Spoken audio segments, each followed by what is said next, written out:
Kanaki o me hake ki tau taritari ai te whine o aho.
Whatever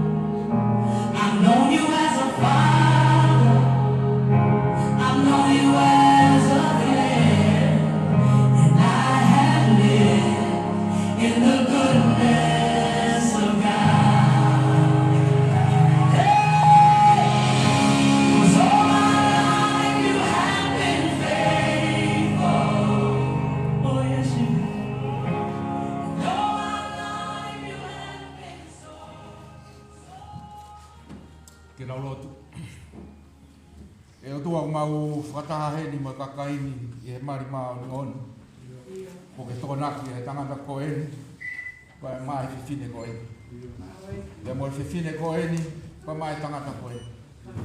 Ko e kātoanga, ai au tala he wholofora, a hoko e ua ko tāpere.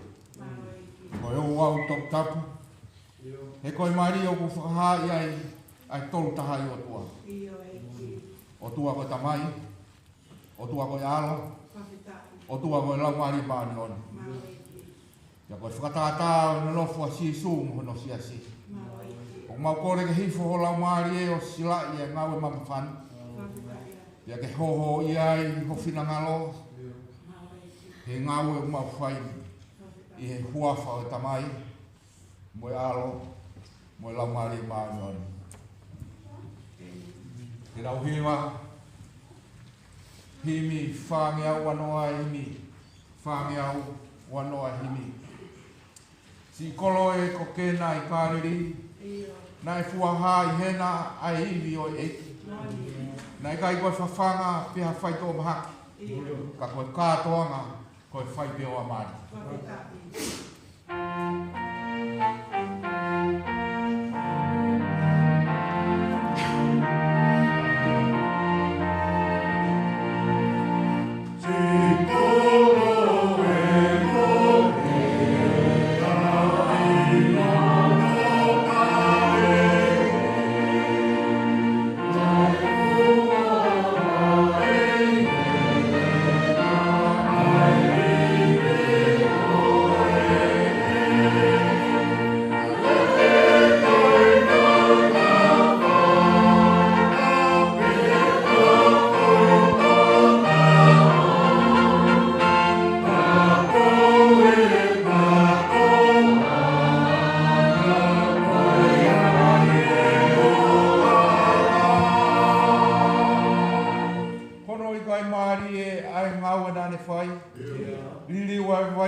He koe tōtōni ka whai rei ai mari, kua kehe ai mo ui, kua waine pe ai vai.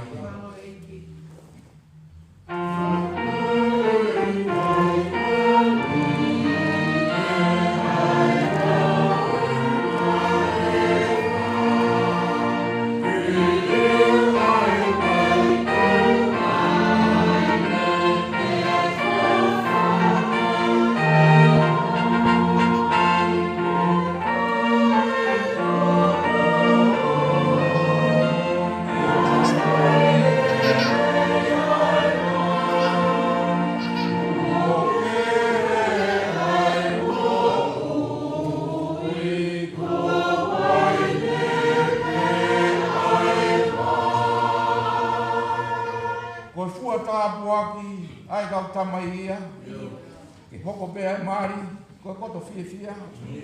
Ke hanga ori aki ai kainga kotoa. Ai piki ki he waifi, koe matai koroa. Koe foa katoa ni kae katamai. Ke hoko pe ai mari,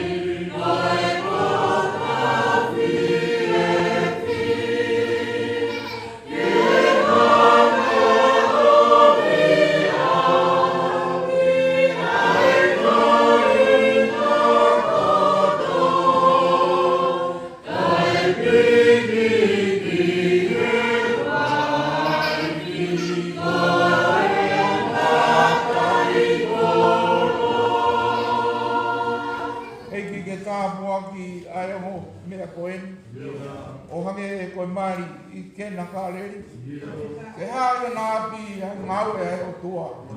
Koe whiofo o whani, koe waine mua. Kei te ka o wani ai o mea koe. O wani koe mai I kena kāreri.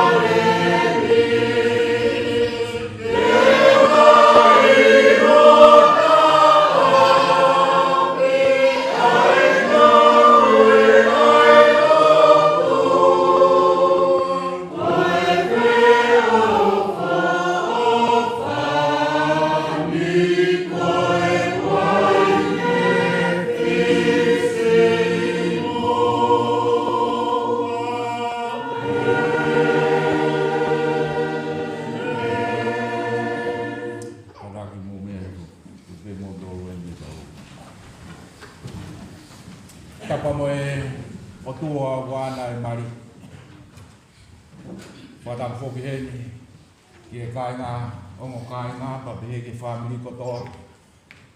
Kau nga me. Ayo tau heni ai ke tau kau fata i a mau ngan. Ko fi tai tai ko to mafa na mo tol. Ki a mau nga ko en. Ye Salesi Kautoke Merini. Dan hau ke mari mau ni on. Ai e ko sisu kalaisi. Ko ahoni ko katua ngai o ta. It's a celebration of oneness. Tano gai folofola o hoko ai wa ko tabe. Ko ahoni ko katua ngai o fika katoa. Ko ongo party hange na tau hau be ki maman o tau hau konga be. Pe hange tau ta manonga i be fononga. Kai orewa ke mau hoku konga nai more ke whakakakata. Pea uirewa ahoni koe whikakatoa. Koe mari koe whikakatoa. Pea ku nama, pea ku meti, pea ku hoa. He kai ke whakahuha mea o ku hala ke na hoko o ka pahu kai ke na kaina. He ngā tō i he hala whanonga pea mau. Koe eiki, kone os omi pe ia mea fua koe ia. E whetaula. Pea whihokotaki, pea taranoa kia e āpiteki o e mari i he tohi Salesi. Koe kakano ki hoku kakano, koe hui ki hoku hui. Pea hoko, aiwa, koe tahape. Koe ahoni, koe katoa ngai ia, koe mari o kune whakahai ai tolu tahai o tua. O tua koe tamai, o tua koe alo, o tua koe laumari e maunioni. Tai mawai, o ku nau whatahape, koe uni tahani, o ku hāhono langlangi ona i he mari. Ka koe ahoni, koe aho ia, o ku kakato ai, hoko mai e tāpua ki o e taha ai o tua, o aihe he me mari maanoni. For the sake of the Tongan language, I would like to welcome you, family and friends, for the most important days in the life of Salesi and Emeline. Today is a celebration of oneness, that two become one, not only legally, but totally. Today is a day of wholeness, of Shukakatoa. Since that we come to the world, we still unrest until we find the path to match and perfectly connected. Today is a celebration of marriage of a wholeness. Today is a celebration of marriage, is the reflections of a triunity God. God the Father, God the Son, God the Holy Spirit, inseparable. Today, they finally rest. They got their back. It's echo us what Augustine in the century 3. We are a restless vessel, and we only find rest when God rests on us. Today, they rest. Amen. They finally rest. Amen. They found it. They connected. And here we are today. Tēnā whoko atu ki he o au e mari. Si kainga, ko tau whakataha ene ao e o tua mo kakaini ke whakahoko e tangatani mo whethineni e mari. Aia koe no nofo molu malu. Pēnai tūtu uni e taimi o kei hao e tangata. Koe no nofo sisu pa koe no sisasi. O kuhaa koe mea maunioni ai mari. Hena e hono kātoa ngai. Ako aisi. O ne whakalangilangi i hono whai e ne uraku mana. Ka kukai koe mea, ke honoa kia i hata. Pe whai hamumu noa o hange hamea pa inga. Ka ke whai tokanga, pia whakakaukau, ka he loto apasia ke o tua. Ke ua nā ke whai tokanga, ke ua nā kua mea ke ohonoa kia i hata. Pe whai hamumu noa, o hange ha mea vai ngā. Ka ke whai tokanga pia whakakaukau, pai he loto apasia ke o tua.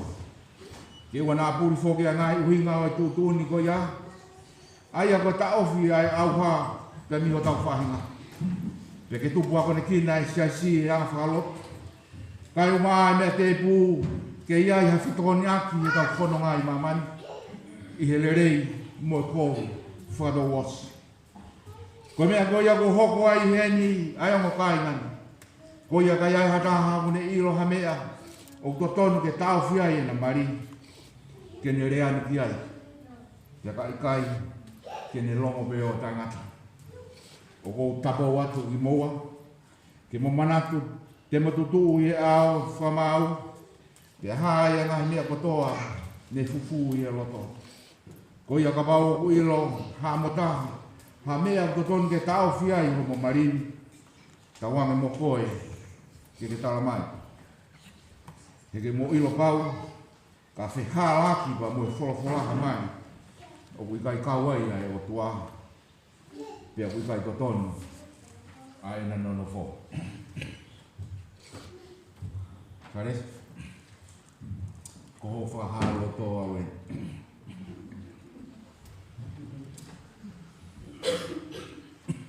Sares o ke loto ke maua Emeline ko ho waifi whamau ke mononofo whakataha i whamau mau nuni o whakatatau ki tūtūnia e o tua te ke ofa ki a te ia mo ke whai whaapa ki a te ia ke tau ia i ano mamahaki mo ene moule rei ka te ke furi toa pa me he whine kotoa pe ka ke nofo koe ki a te ia loro tonga o kumu whakatou mou ko loto ia o ku loto ia nāro Emeline ko whaha loto awe Emeline o ku loto ke maua Salesi ko hu spani ti whamau ke mononofo whakataha i e whamau mau nuni o whatatau ki tūtūni ai o tua. Te ke talamafua ki a te ia, mo ke tauhia, i hana o mahamahaki, pia mone moile rei. Te ke furitua, pa mi tangata ke, kotoa pe. Pa ke nofo koe ki a te ia, uro tonga, o mo whakatau mou, ko holoto ia. Ia ko hoku loto ia. Malo. Wai ne whaki ai whitine, ono taimi e. Hau to'o ai nima to'o matau o Emeline, o angi ke nima to'o matau. Tangata.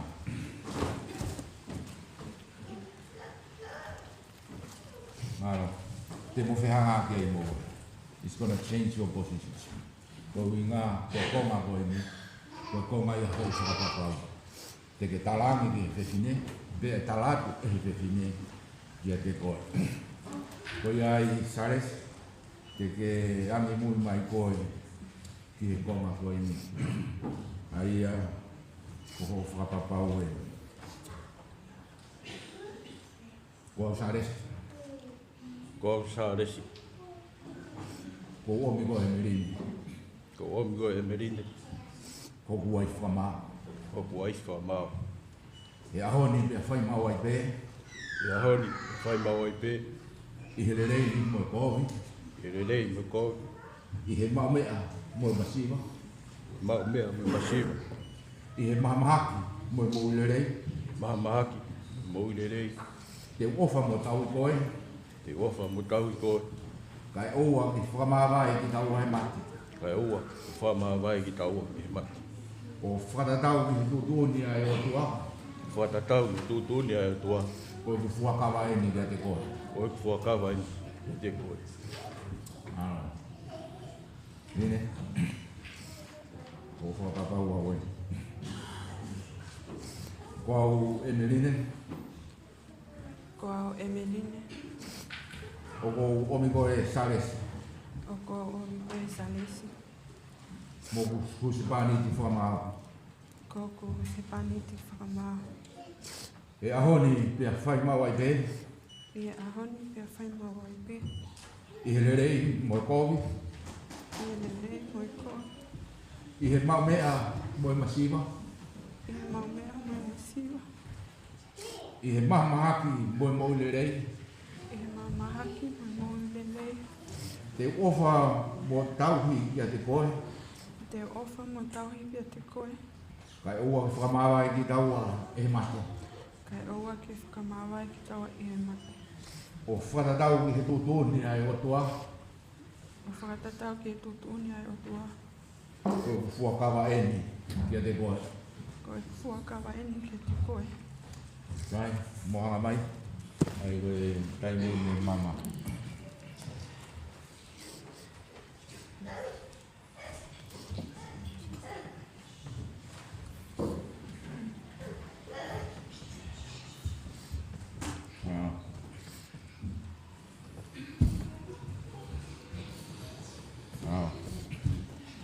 Kainga, ka whai alot whataapu. Ai mama koe ni o mai ke sila ia ai kominani te o ia. Ia i benga i whoma ke o mawe ak ki he mairi. O mawe ak e tō tapu. O mawe ak e candlelight. O mawe ak e mama koe ta wanga maheni. Ka koe hono uhinga ki ai. Koe uhinga e mama. Koe uhi, koe tau tui koe mama. It is a public declaration that I belong to somebody. E ngā ke iro, koe tama o ko whihia ke ta. O ko moua ki ai. Te ria nā si o mai koe kau tama koe kau te wolo. Koe nau whakapapa ki ai ke tā me whine nau whihia. Tama e nau whihia. Mama koe ku tau tui. Ako mea mari he aho koe ni. I whai whakatapu ingi ni whamanatu ki moua. Aho mo whakapapau. Koe iai sare. Tui mau be mama he taimi te ke aroa ke kalapu. Ue whao he talau. Ue aro ke kalapu, tui iai. He koe ono uinga ke ilo ku ke mai. Ia koe uinga ia. A e tau komina nite o ngau e aki ai mama. Ke ilo e kakai. Koe motu au o iai ai ku kominani te. Ke rau lotu. Tua mama koe mau tamai whahewani ai a whiona. Koe ni ai mama ku omi. Ke sila ia ki a kominani te. Ke whakaha i mama ni ai whiowha aki o e aho koe ni. Ka moe whetau aki. Ua whai he o mea. Mau lotu. Ka abikina mai ai mama koe ni. Tōtou whamanatu kia ki na ua. A ina whakababau i aho koe ni. He koe whakababau kanata. Whakababau talamai e toki vete be he mati. E tuku ke whamono uia. A hona loto whare. Koe maulotu e wafa tamai. Ka moe alo. Ka moe lau maari maa ni oni. Amen. Kei, sare. Ko e mama. Ia ke tui, te ke angi mui mai ke tea.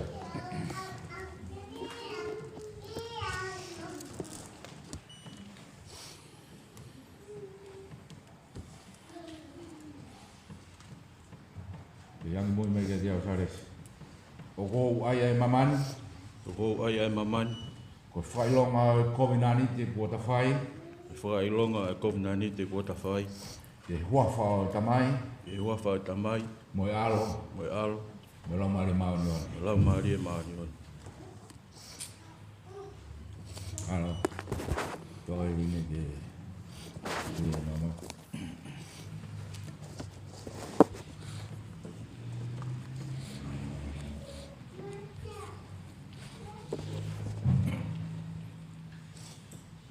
Tui ringe pa ke hangi mui mai ke te au.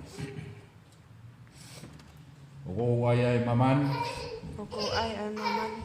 Ko whailonga o kominani te kuota whai. Ko whakailonga ai kovinani te o kuta whai. I huafa o tamai. E uafa e tamai. Moe alo. Moe alo. Moe lau maari maoni on. Moe lau maari maani on. Sare, mohanga mai. Ke rau lotu. Ei ko o tua maf ai asiona. Na ke ngauhi e maula ki matua a tama moi. O ke tāpua ki e na nono fo. O whake ke hoko ki hongo me ani, ai koloa ho keresi. O whakatapu ia ki naua, ai sino mo la mari. Ke na nono fo feo ho whani, ke osi e na mo ui. Kai hoi fua i pe ho whina ngalo, ki ake ki naua. E i koe o tua Abraham mo Isaac e Jacob. Ai a Fiona na ke tāpua ki e na nono fo, ai Peteri ake ko ia. Ke hifo pehe mai ho tāpua ki hongo me ani. Koe ui ke na whai ho whina ngalo. O nofo malu ai i ho lalo kapakau. O mo ua ho o wha o au he ngata anga e na mo ui. E i koe tamai ho mau eiki ko sisu kalais. Ai a Fiona na ke fua ki ho alo koe huspaniti o sesi. O ne fua ki eia e ne mo ui koe uhi koe. Ke tuku mai a anga koe ia ki hongo me ani. Koe ui ke o whai ono waifi ai tangatani. Ia ke hanga lerei mo tala mo fua e se fineni ki hono huspaniti. Kana whakatou hoko koe ea ki he pure angata. Ia sisu kalaisi ko mau wha mo ui. Amen. Malo, koe taimi eni o e whakamoni pepa. Aia koe anga koe o e tuu he lao, koe whakamoni pepa o ku whai e aho mari. Koe ngā koe aho ia ku whamoni whaosi ai. Ai whewhine, i ono hingoa na ne tuku me ai. Ahon e whetonga no hingoa na ia whakalao. Ke mui mui i he whakaika. Ahoro mari. Ia koe iai o iai e ongo whamoni e ua e whiema. Koe taha. Ka mi he tawhaki ai tangata. E toko taha. Ka mi he tawhaki ai whewhine. Koe ia ko taha i egi he. O mea mari ke mo mea mai ki moani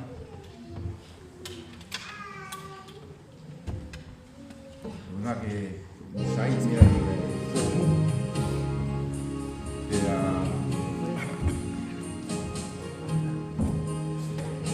Satekau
Fine fra hvorfra hvor det er i meget. Det er godt med. For mig at gå fra hop og hæve dår og vi går fra mig vej et ret. Må hænge vi nu og nærmere små. Må vi give mig og nærmere små. For mig er Salesi ya mo Emeline kena no fo frata i mari ma no le bona fa babau ni ao o tua mo kakai le bona fa mo ni kia i se puke aki hona ni ma ya mo strafe do mama ko ya go faha ko huse pani mo wife e hua fa tamai mo ao mo la mari ma no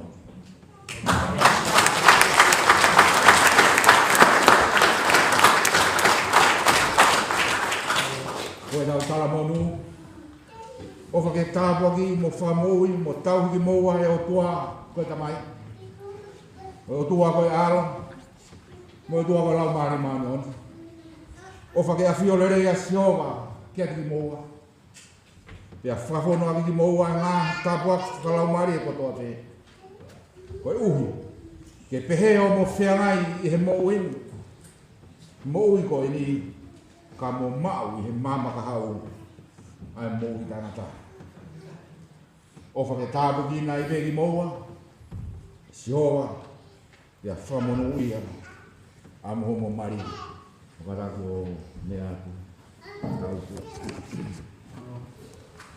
Himi te tau toi hiwai, kono ni mange au ono fitu o himi. Ni ma ono fitu o himi. Si su ko ha mai e ko umasani te. Hoku loto o toa. I ho whakafofu. Whakataki o mea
kadang mo botol ka tu o me kilal.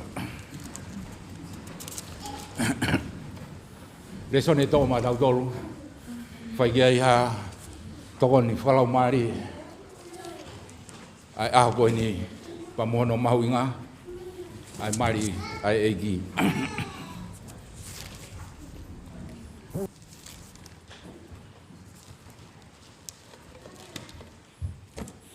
to ia ba me he conspiracione ai ko vai ono ua te ko mata lau ia ba me he vesi ulo aki o tuku ki ono tata pe ku pe ono farea pe ono tolu ia ho na fai hatane I kena I kaleri pe ku ia e fai si su pe na tala foki ai ta ane ki si su pe ki he ne kau ako pe ku si ai waine pe are aki ai si su he ne fai o pe he o wikai hana waine pe folofolo si su ki ai fe fine ko hau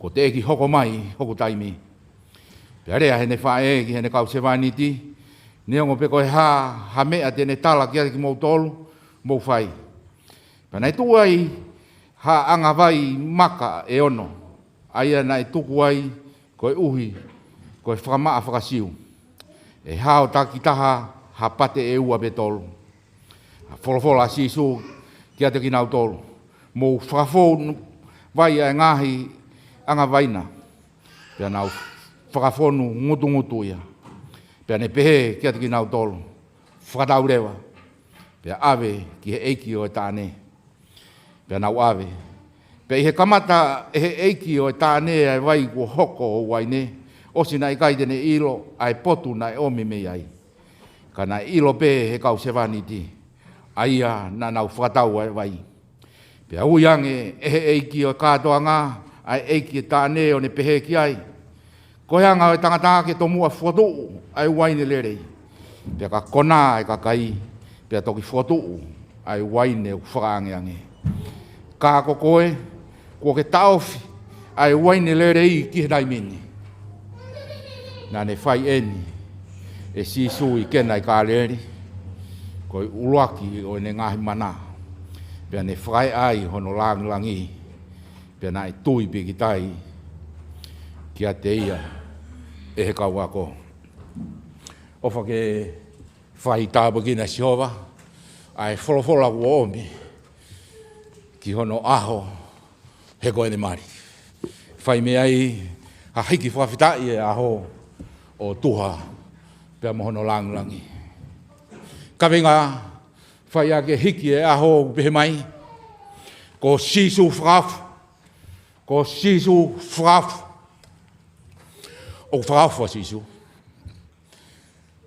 ka ba o kai te ke ilo o fraf wa sisu pe ta ko o kai te ke feo mo sisu he o kai te ke ilo ai fraf he o fraf wa sisu Pia tataki mai e whakakaukau e Malangani, e spe introduction o e Malangani, pa mi he whanonga koe nai whai, e si isu pa mune kaua ko I he tahi kāleri.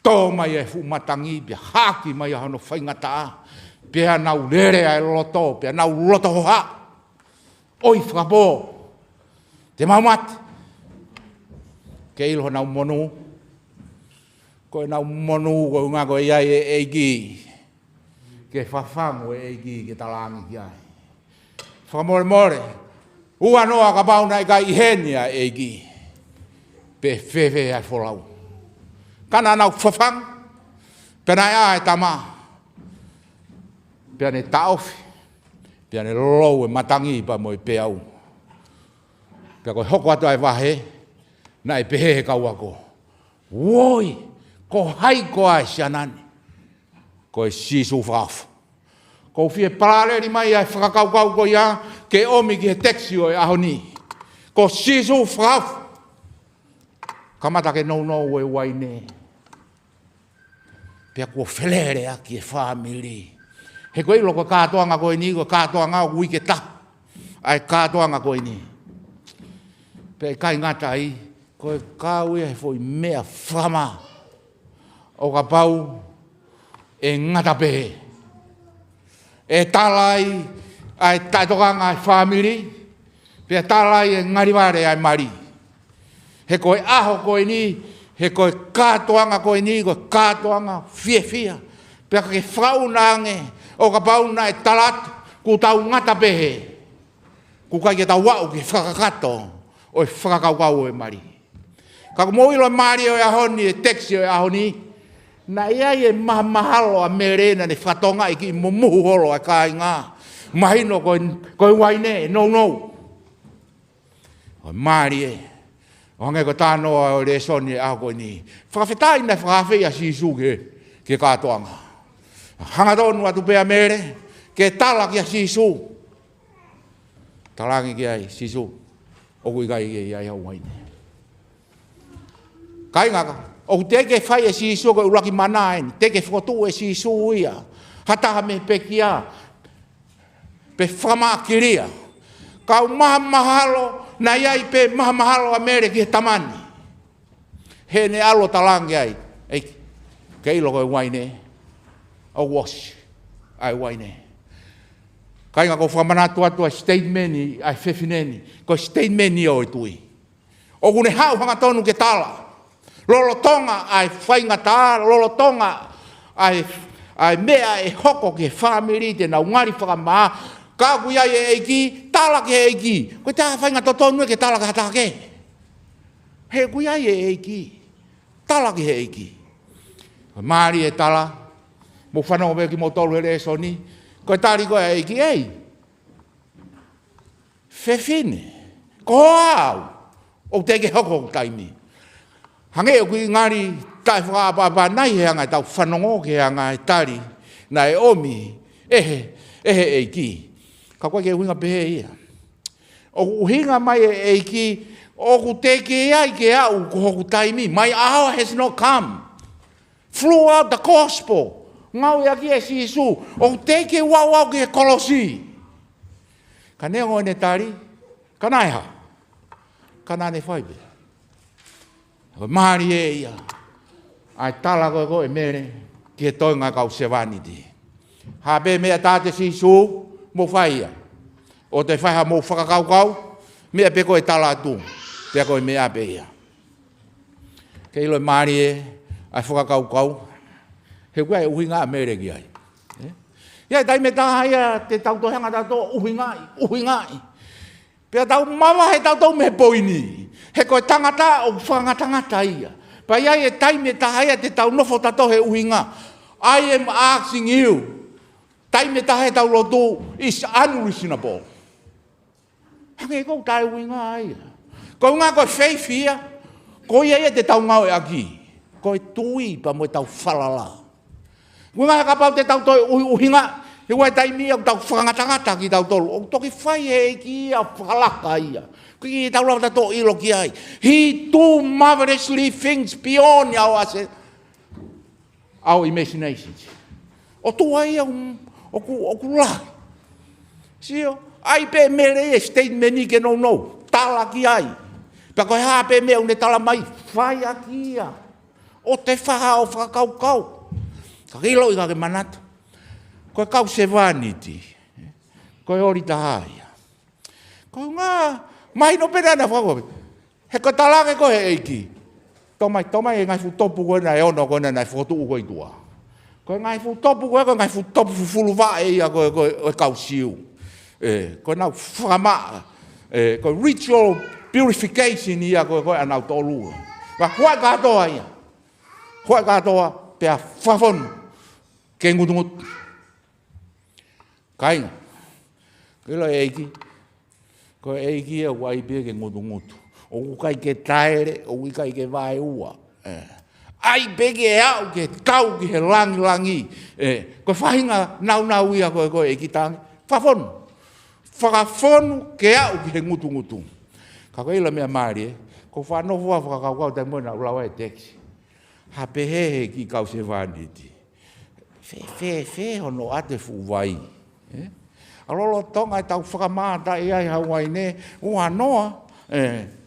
Pene nau whakakau e waine me a pe kai. Ka kou ngā nau whalongo pe nau tolo. Whalongo pe nau tolo ia. Kai whai pe tō nia e eki. Kainga. Keilo maari e. Aho koe, nai whekawa he eki, sai. Whakatau. Pe awe. Awe peke he master chef. Kai ke te hanga eiki a te teisi. Sika maari e. Falala pe e ki ai. Ko hae ke te si mau kai ke sai. Ika. Se ko foi me ai. Pe tene atu ke ne kaunga we pe mo ki te si ange pe ngari wai ne nai pe kai. No. Whakatau, pe ape ki e ki tāne. Kau mea, koe maari e. Ilo nai taimona atua ki e ki tāne. Koe aho pe koe nai inu iai he e ki tāne i pū. Une tala e fui whai ke heke. Pe he mai a, tā mani. O ku kai ke pe anga mahenia. It is extraordinary. It's not ordinary. Se koe anga maheni e ia, kehe e nia. Kai ke nei lope koe hau e vai mei whi. Kainga, ke ilo Jesus, it is extraordinary. Mea ko toa peu ne whai. Kai ke tau ofi tau ki he tatau. Ka koe ilo mea ko tau iloi, ko tau hanga whai, whamatala i whai ke. He kune hanga pehe mai, kai koe anga maheni e nia. O i kai koe anga maheni e nia, he koe anga maheni e o peheni. O ku nabu ake waine le rei ke nau kona patoki o mai waine whakaenga ange. Ilo e pou mo mea koe na e laila inpia. O ku whakatau ho tōu a, i he ne sai koe ko tōu a he waine. Koe aho pe koe te kona, tatau ai pepe na wike ua ne tuku ko wheretia ke atu ngā pea. So koe mea ne whakatalai koe e tama. Ke he nia.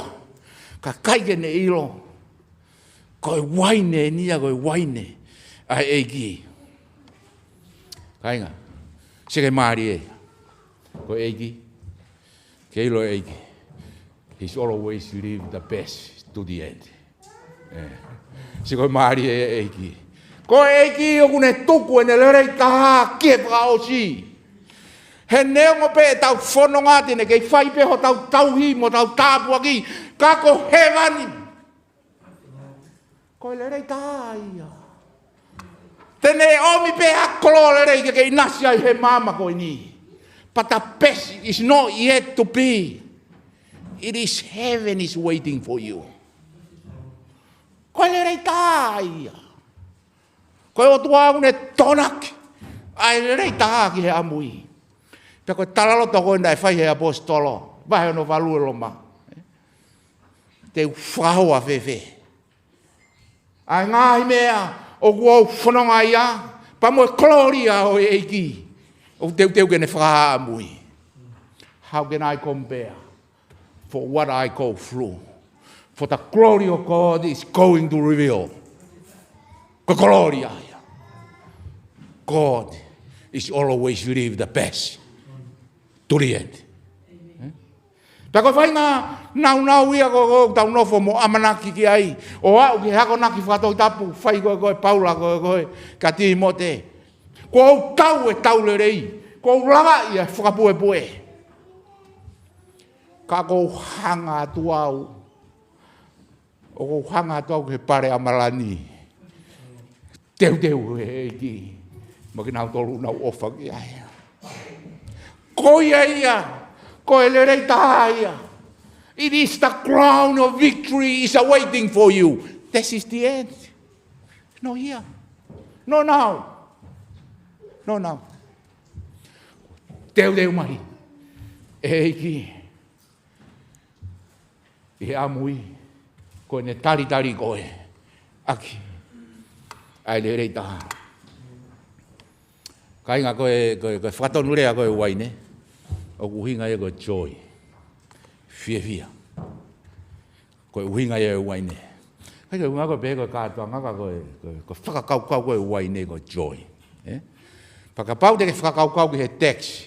Koe talange koe mere. Koe mari e run out the joy. E run out the joy. Ka koe ilo laki. Jesus was there. Que complete the joy. Que ilo Salesi mo Emeline. Ka run out the joy e mari. Fere a kakai ko nau whanonga e mari. Run out the joy. It's gone. Finish. It's over. O palomesi atu ka ki mo wai aoni. Ko e sisu ko une whakakato e fia. O uiheni. He nai talanga e mere, ko e fia e osi. Whai e sisu. He will complete your joy. Ko o tua e tene whakakato. O tua e tene whakau. Si o une hanga o whamatala i mai. Ai lea koe he tohi e pelu. Mou hanga atu ki ho mau tāki mua. Ai aku ne whakau mo whakakato ki tau tolu he tui. You set your eyes upon Jesus. He is the finisher and completer of our faith. Ai ko ne uinga mai ka lato vai ho tui. Si o ki ai ka ne whakau. He is the one going to complete it. O kai ko ia. Ko sisu e tene whai a mau. Nau ia e ahoni. Ia ko whamanatu ko ki moa. Ko eiki. Tene whaka. Pa tene whakakato. Kaya aho kuongo sia e mari. E hanghange ka more aho no fia pa mona tāpua pu. Hanga ko ki heiki. Ai o tua. O ku whonu ai. Ai tāpua ki pa mo rere i kotope. Ko ves whaosi. Ai ko ves tātaha. Nai whai e ne sisu. Kenai kāreri. Ko uraki o e ne mana. Pena ne whai ai hono langi. Pena ai tui piki tai ki a te ia. A e ne kaua ko. Here we go. Tō me. Fia kakai. Pea nau sio. Ki he langi. Tō me. Ke ilo moa. O be. Sio mai kakai. Sio mai e whanua. Ke whaufofa. Whaufofa. Kai ngata pe. He whaufofa e mari. Ka kuhanga he whaufofa. O toi toho mo kakai. Ke nau whaufofa i ai. Nau sai ai. Pea ku pehe. Koe nai nau whai ai counseling e mari. Ore ake mea koe ni. Kau talangi ai. Kainga. Ke hongo mea. Elo ai whainga tā lahi taha tau tofanga ai. Kau talangi. Ke ilo peau e mari he whonuani. Peau lahi whakauriuria. It's a 75% divorce i he whonuani. Ke ilo mea une whamatalai mai. Une whamatalai mai e uia commitment ia heni. Peau talangi rewa ai mea koe ni. Kau talangi. Koe anga koe tau hanga liriwa whanua ki he lerita. Heka ke toi liriu ia ka mata hawheituke. Ka mata pe he loto whare. Kono ui ngā ka koe ui koe tau kei toko si lahi ange a ka kai koe tae lotu i tua. Ka koe ui koe tau toko si. O ku mau inga e ke tau ngau ele rei ke tau lava influence ka kai koe tua. Ke nau mai. Ka koe palopare mai uko si asi. Tupua ke pe tau whanau. Toi hau pe ka kai tua o influence ka kai loto. O toi toho ki tua ka tau toko si. Whengai ke malohi tui. If you want a better well, it's just going to be beginning right here. Ko da wang o ngāhia family wheunga, family whau off, but then it transform. Ai mamani koe ni. I want to leave you to a quote, but sorry I'm going to read to you in English. Kai ke utoi whakalolo ai malanga, but it is a significant quote. Ka te uriti atu pe ai whakaukau ko ia, he te nehanga o whakamari e whakaukau ki he mamani koe te tawau ki ai for a better family. If there is a light in a soul, there is a beauty in that passage. If there is a beauty in that passage, there is a harmony in a house. And if there is a harmony in a house, there is a world order. And if there is a world order, there is a peace around the world. I'll remind you, you know the beauty he's talking about? It is about the light of our soul. Koe mama ko ia. Koe beauty e ki hei outside. It's a beauty ai lau maari.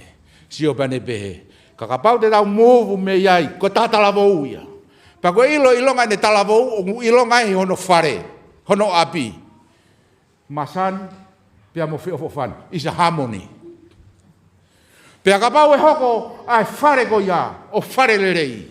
O kune lava whododo mai e mamani. It's a well order.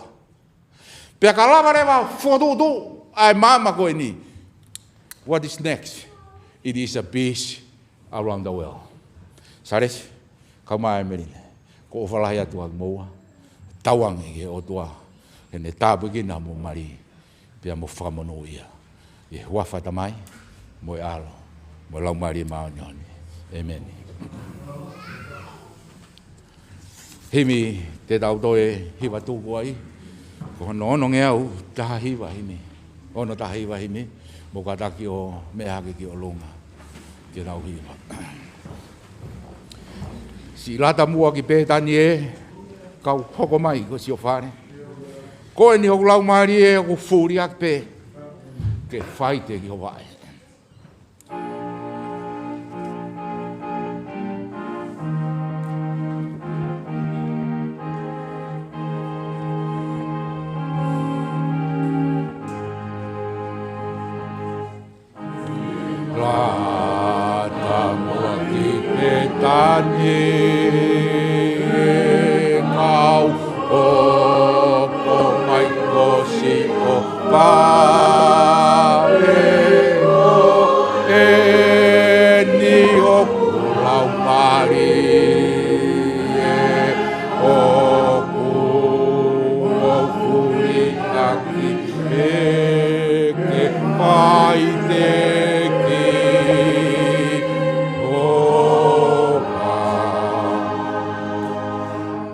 Ka maa ki oku loto, ke whai au ni mea mau.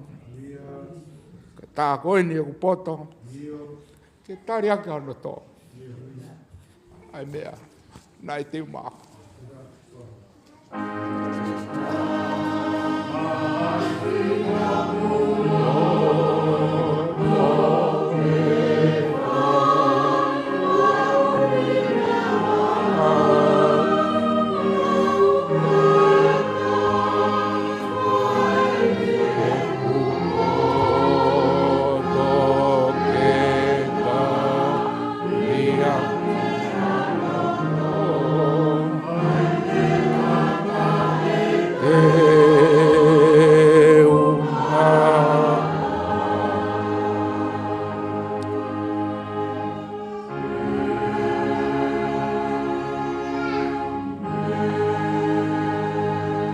Pia koe kereso tau eiki, pa moe ofa e o tua, pa moe wheo hi lau mari maano ni. Tuke no fo ia e hongo mea mari ni ka pēka ki mau tolko toa pē o whai pē o tai ngata e meni. Alo.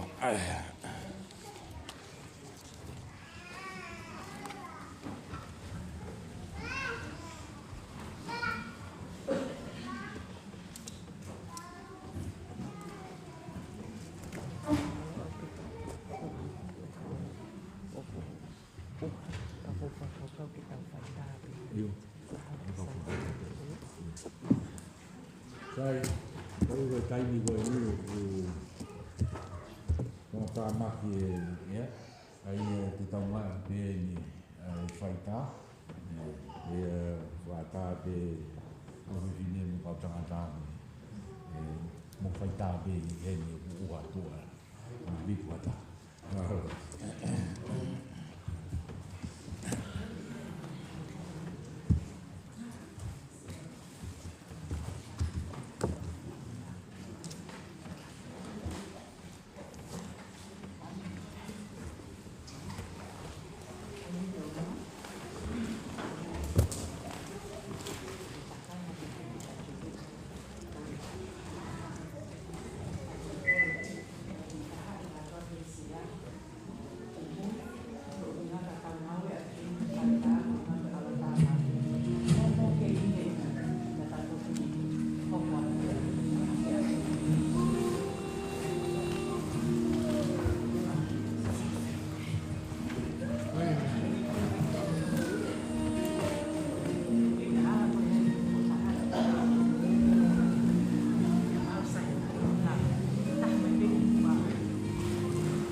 gonna represent the church. Oh yeah.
this one.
Boys, do